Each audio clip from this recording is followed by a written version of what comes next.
Welcome to the October 17th, 2012 San Francisco Police Commission meeting in the community. We do this once a month, the last Wednesday of the month. We're here at Southern Station, and we're being hosted by Acting Captain Steve Ballma. This is the best part about being on the commission because you go to different communities. You hear from the people that actually live in the community and tell you about what their concerns are. So the commissioners will tell you a little bit about themselves. The main attraction tonight is Acting Captain Ballma's slideshow presentation regarding the district. And then we have public comment. The bulk of what will be said has to deal with what Acting Captain Ballma's had to say. Without further ado, I'm going to start to my right with Commissioner Chan and have Commissioner Chan tell you a little bit about what she does. My name is Angela Chan. I've been on the commission, I think, a little over 2 years now. I live in the Inner Sunset. I work at the Asian Law Caucus, which is a nonprofit civil rights organization. I'm Dr. Joe Marshall, serving my third term on the commission, and I'm the co-founder and executive director of Omega Boys Clubs. Commissioner Tom Mazuka. I'm on my second term on the commission, and I'm a native San Franciscan. I've raised my family here. My day job prior to going into private practice as a lawyer is I was an assistant district attorney in Apollo Justice for 10 years, followed by a 9-year stint as an assistant United States attorney. Hi, my name is Petra Damasus. I'm a San Franciscan. I grew up in the Mission. I live in Ingleside now. And my day job is an attorney, and I've been on the commission since I've been term for 5.5 years. I've been on the commission for a little over 2 years. My day job is as a business transaction dispute mediator. I've raised my son in San Francisco. He's 20 years old now. A related nonprofit passion of mine is the Law Center to Prevent Gun Violence. Susie Loftus. I am a native San Franciscan. I'm raising my 3 daughters with my husband Tom here in the city. I'm a former prosecutor here in the city, and I'm building a center in the Bayview with a great team of folks to address the impact of community violence and poverty on some of our most vulnerable kids. Good evening, Commissioners, community. I'm Greg Suhr, I'm the Chief of Police.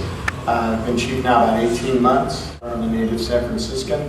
I've spent a ton of time here in the Southern, which is the busiest district. I'm sure that Acting Captain Ballma will tell you more on that, and I will defer most of my time to him. Violent crime overall citywide continues to be down about 2%.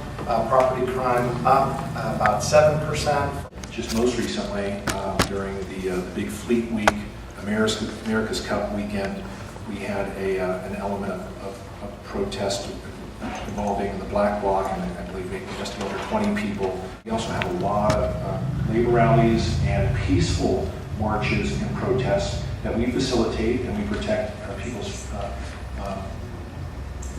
right to protest their First Amendment rights and do those on a very consistent basis without any incident. Some of us have gathered together and we're talking about the topic of tasers on YouTube. You punch in police brutality, there's 500 or 600 videos. It's not a life or death situation. You're seeing these violent acts carried out. The officers are following protocol and not getting in trouble. If somebody doesn't get out of the car, if they're told 3 times to get out of the car, they can get tasered. They don't put their face in the gutter. The 3rd time, they could get tasered.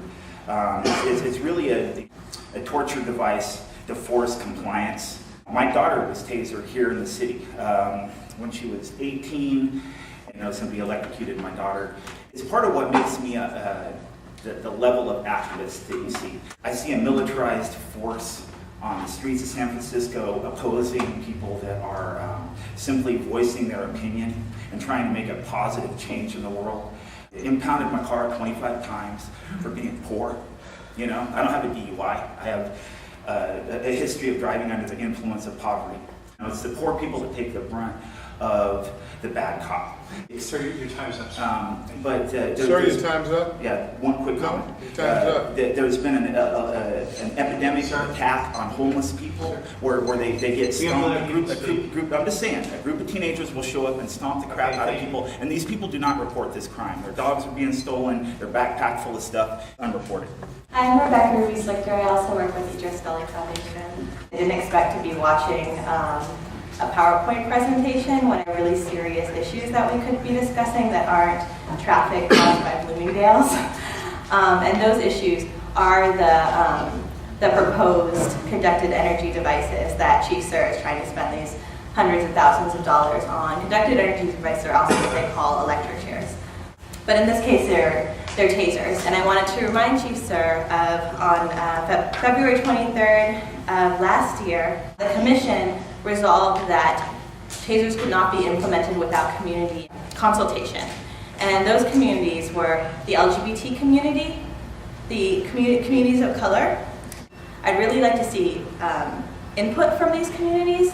That doesn't look like someone who works for Taser International coming and talking about the medical results of what happens when you get hit by a taser, which I thought was actually quite maddening, because we could have doctors and we could have mental health professionals come and talk to you about how people get cardiac arrest when they get hit by tasers, how people who are already in a heightened state of mental duress can go into serious further shock. These are things that professionals could tell you about the use of tasers. So having people come in from Taser International, or having the police who aren't experts on what tasers do to the human body, what they do to pregnant women, elderly, or children, or the 23% of Latinos who got killed by tasers over the past 10 years. The police can't tell you this, professionals can tell you this, and this is who we could really use a PowerPoint presentation from. This is why you resolved last year, February 23rd, to have that kind of community input. I hope that we could stick to those decisions and respect them, and expect that Chief Suhr can also respect those decisions. Electrical device to give an electric shock to people. It gives the officers another reason to be more violent towards the citizens. I had to go to the OCC regarding just misconduct several times. One of the officers just really threatened to kill. I would appreciate it if you were to have some meetings in the communities where you're primarily going to be using these devices. In the middle of the Tenderloin, Double Rock, Hunters Point, you're on the edges of these neighborhoods where you're going to be doing the most tasing. I also wanted to ask about crisis intervention teams, CIT. We're thinking about piloting it in several district stations. The Southern District came up as one of those stations, and there is a high need, especially in the 6th Street corridor, for de-escalation, for training to deal with the mental health needs that are pretty high in this district. How many of your patrol officers have been trained in CIT, and in general, how many officers do you have that are trained in CIT? Yeah, I just received a list. I want to say it's at least 10, I believe 10 officers that have already been trained, might even be closer to 12. I don't have the exact number. The list is actually on my desk. We have a training that's coming up that we have I believe 5 officers going to. I think they were trying to get at least a couple from each station, and because of the amount of incidents that occur here in the Southern and the population of people with mental health issues, Commander Ali sent a disproportionate amount of officers to this training. So I think we have 5 more that are going to be trained next week, I think, or within the next couple of weeks. Do you have any experiences that you know of officers using CIT, whether it's effective or not? I went to training prior. I found that really useful. Captain Garrity and I were walking the footbeats on Market Street. You oftentimes came in contact with somebody that had mental health issues. Understanding the different types of issues that someone could be having versus schizophrenia, depression, or bipolar, it really was helpful. I'm more curious how the deployment is going. If it's been an added use to you, there's been more capacity with now 10 CIT officers. Are you seeing them being deployed and those special new skills being used by the officers? Well, I suspect they're being used almost on a daily basis with the population people that they're encountering. Deployed when there is a incident where we feel like it's involving somebody with those issues, then officers will and can call for a sit-trained officer, and I've heard that. So. To taser meetings, I'm sorry. October 22nd, 6 p.m., Hamilton Recreation Center, 1900 Gary Boulevard. That's in the Northern Park District. October 23rd, 6 p.m., Scottish Rites Cultural Center, 2850 19th Avenue, Ingleside, Terryville, Richmond districts. October 30th, 2012, at 6 p.m. at Downtown High School, 693 Vermont Street. in Bayview Mission District.